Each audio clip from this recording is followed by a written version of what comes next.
welcome to Rick Rack. This is part 2 of our baby clothes quilt that I'm excited to share with you on how to finish it. We did the top in part 1, so if you missed that, go back and watch it. But for this, we are going to show you how to layer it and just complete it so that you can feel like you have a finished project.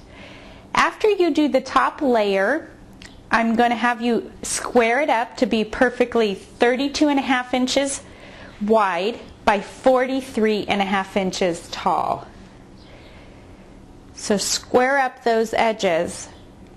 And what we're going to do is we're going to layer it between all the layers that we need, which is our batting first, the backing fabric, which we're going to put the wrong side to the batting, and then the top, which is going to be right side to right side. I like to use the warm and natural batting. Actually comes in a crib size. I like the natural color, the feel of it. It washes really easy. It's really easy to sew on. It keeps the baby still warm, so it's a really good choice for your batting. Once you layer it all together, that's when you'll need to cut the batting and possibly the backing to make it this exact size that you need, that you're already perfectly squared the top to. I like to have it all pinned together so then it's just ready to go over to the sewing machine. Lots of pinning. My daughter actually helped me pin this one, so it's kind of crooked. It's a good family activity. I got the kids involved in this so that we can be spending time together and sewing. Let's take it over to the machine so I can show you how to finish it up. What I want to talk to you about is changing the foot on your sewing machine from your standard sewing foot, your everyday 1/4 inch foot, which is this one, to what they call a walking foot. What's really nice about it, if you can see this is called a feed dog. This feeds the fabric through on the bottom, but what's nice about this walking foot option that you can get at your local sewing machine store is that they also have feed dogs on top. See the white plastic ones?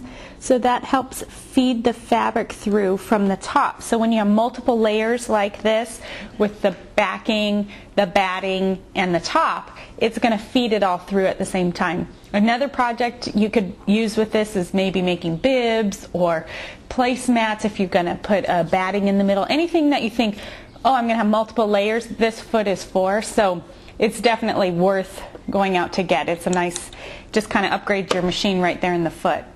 Now we're going to sew just like you regularly sew, but with this special foot on there. So it might look or feel a little funny at first, but it's definitely worth getting used to a little bit of a change.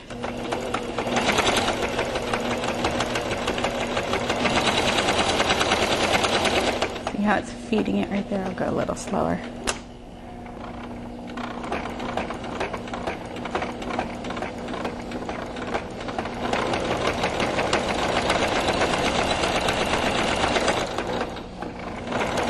What you want to do is sew all the way around the 4 sides, but leave about a 6-inch space on one of the short ends so that we can pull it through. Reach in just like we've done before. Grab a corner after you've sewn all around the 4 edges and pull it through. This is a really nice alternative to binding a quilt. It makes it much quicker. I like doing like maybe a couple-hour quilt if you need a quick present, or I actually like doing a lot of blankets this way, receiving blankets even without the batting. So you're going to get it all through and you're going to be ready to finish it off. Here's the space that we have opened. We're going to fold it in on itself. Just like that. Keep that walking foot on there. You can pin this if you want, but you know me, I only pin if I absolutely have to because it just takes more time. And just go right over it.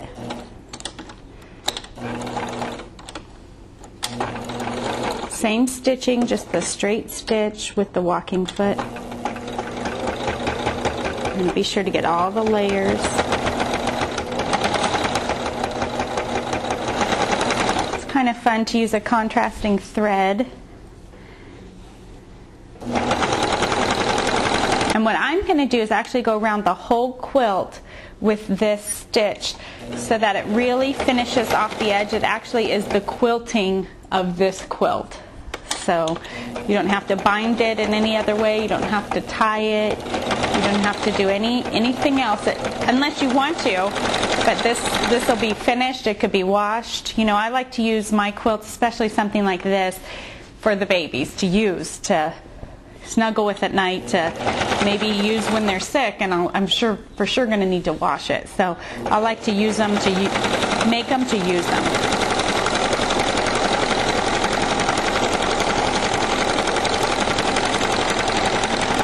Once you're done going around all the corners and the straight lines and the edges, your baby clothes quilt is done. You've made a piece that your kids are going to cherish and something that you're going to cherish every time you see them use it.